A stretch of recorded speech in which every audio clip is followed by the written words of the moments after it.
இறையேசுவில் மிகவும் பிரியமான சகோதர சகோதரிகளே, ஆசீர்வாதமான இந்த காலை வேளையில் உங்களை அன்புடன் வாழ்த்துகிறேன்.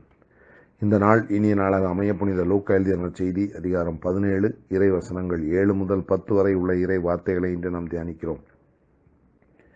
இன்றைய நற்செய்தி பகுதியில் நாம் நம்மை பற்றி என்ன நினைக்க வேண்டும் என்பதை குறித்து தெள்ளத் தெளிவாக ஆண்டவராகிய இயேசு கிறிஸ்து எடுத்துரைப்பதை நாம் பார்க்கிறோம்.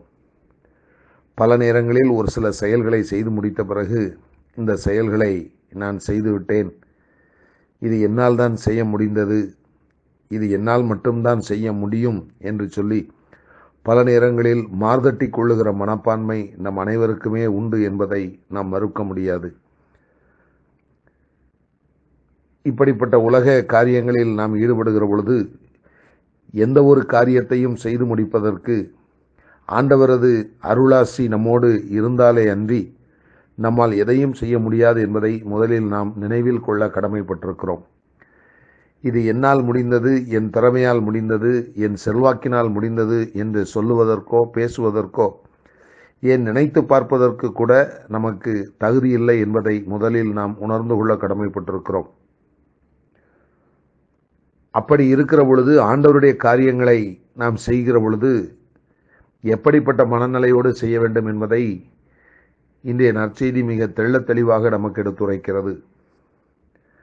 இன்றைக்கும் நவீன உலகத்தில் நடந்து கொண்டிருக்கிற நற்செய்தி கூட்டங்களை நாம் பார்க்கிற பொழுது தனிப்பட்ட நபர்களுக்கு பிரஸ்தாபத்தையும் முக்கியத்துவத்தையும் ஏற்படுத்தி கொண்டிருக்கிற நிலையைத்தான் இன்றைக்கு நாம் பார்க்கிறோம்.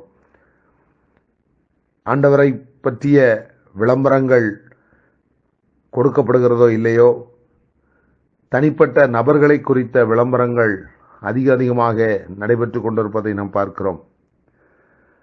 ஆண்டவருடைய வார்த்தைகள் வெளிப்படுகிறதோ இல்லையோ, தனிப்பட்ட நபர்கள் வெளிப்படுத்தப்பட்டு கொண்டிருப்பதை நாம் பார்த்து கொண்டிருக்கிறோம். ஆனால் ஆண்டவராகிய இயேசு கிறிஸ்து சொல்லுகிற காரியம், நீங்களும் உங்களுக்கு பணிக்கப்பட்ட யாவற்றையும் செய்தபின் நாங்கள் பயனற்ற பணியாளர்கள், எங்கள் கடமையைத்தான் செய்தோம் என சொல்லுங்கள் என்று சொல்லித் தருவதை நாம் பார்க்கிறோம். ஆண்டவருடைய பணியை செய்வது நம்முடைய மகிமைக்காகவோ அல்லது நம்முடைய வளர்ச்சிக்காகவோ அல்லது நம்மை இந்த உலகத்திற்கு காண்பிக்க வேண்டும் என்பதற்காகவோ அல்ல, மாறாக அவருடைய வார்த்தைகளின் பரவுதலுக்காகவும் ராஜ்யத்தின் விரிவாக்கத்திற்காகவும் என்பதை நாம் ஒருபோதும் மறந்துவிடக்கூடாது. நம்மை பணி செய்ய வைக்கிறது அவர் என்பதை நாம் தெளிவாக புரிந்து கொள்ள வேண்டும். ஆண்டவருடைய வார்த்தைகளை நம் வாயில் வைத்து அதை பேச வைப்பது அவர் என்பதை நாம் தெளிவாக புரிந்து கொண்டு அதன் பிறகு நாம் அந்த பணியை செய்வோம் என்று சொன்னால் நிச்சயமாக இது நம்மால் தான் பேச முடிந்தது என்கிற மனநிலை நமக்கு வருவதற்கு வாய்ப்பில்லை. மாறாக ஆண்டவரே என்னை இதை பேச வைத்தார், ஆண்டவரே என்னை வழி நடத்தினார் என்கிற மனநிலை நமக்கு கண்டிப்பாக உருவாகும். ஆரம்ப நிலையில் எல்லா ஊழியர்களும் இந்த மனநிலையோடு காணப்பட்டாலும் வளர்ச்சி வர வர செல்வாக்கு பெருக பெருக மனநிலைகள் மாற்றம் பெற்று தங்களால் தான் இந்த காரியத்தை சாதிக்க முடியும், தாங்கள் ஜெபித்தால்தான் இது நடக்கும் என்கிற மனநிலையை இன்றைக்கு ஊழியர்கள் மத்தியிலே உருவாக்கப்பட்டிருப்பது மிகுந்த வேதனைக்குரிய காரியம். ஆகவே பிரியமானவர்களே, இந்த அருமையான காலை வேளையில் நம்முடைய கடமை என்பதை நாம் இதை தெளிவாக புரிந்து கொள்ள அழைக்கப்படுகிறோம்.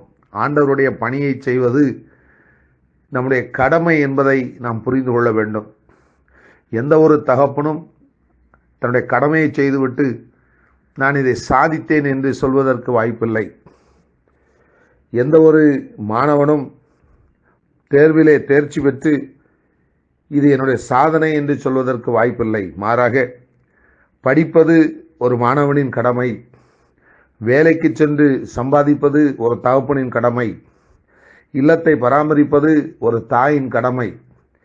இவ்வாறு எப்படி ஒவ்வொரு மனிதர்களுக்கும் அவர்களுடைய நிலைகளுக்கு ஏற்ப கடமைகள் இருக்கிறதோ, அதே போல கிறிஸ்துவை தன்னுடைய மீட்பராக ஏற்றுக்கொண்ட அத்தனை பேருக்கும் ஒரு கடமை இருக்கிறது.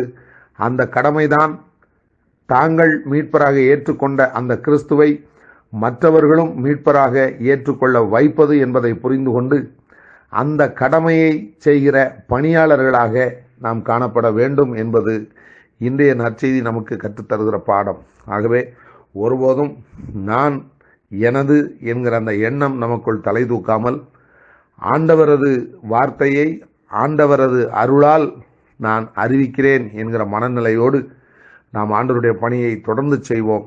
எவ்வளவு பணி செய்தாலும் நாம் பயனற்ற பணியாளர்கள் என்கிற மனநிலை நமக்குள் எப்பொழுதும் இருந்து கொண்டிருப்பது நம்முடைய ஊழிய வளர்ச்சிக்கு நல்லது. இந்த இனிய சிந்தனையுடன் இந்த நாள் இனிய நாளாக அமைய உங்களை அன்புடன் வாழ்த்துகிறேன்.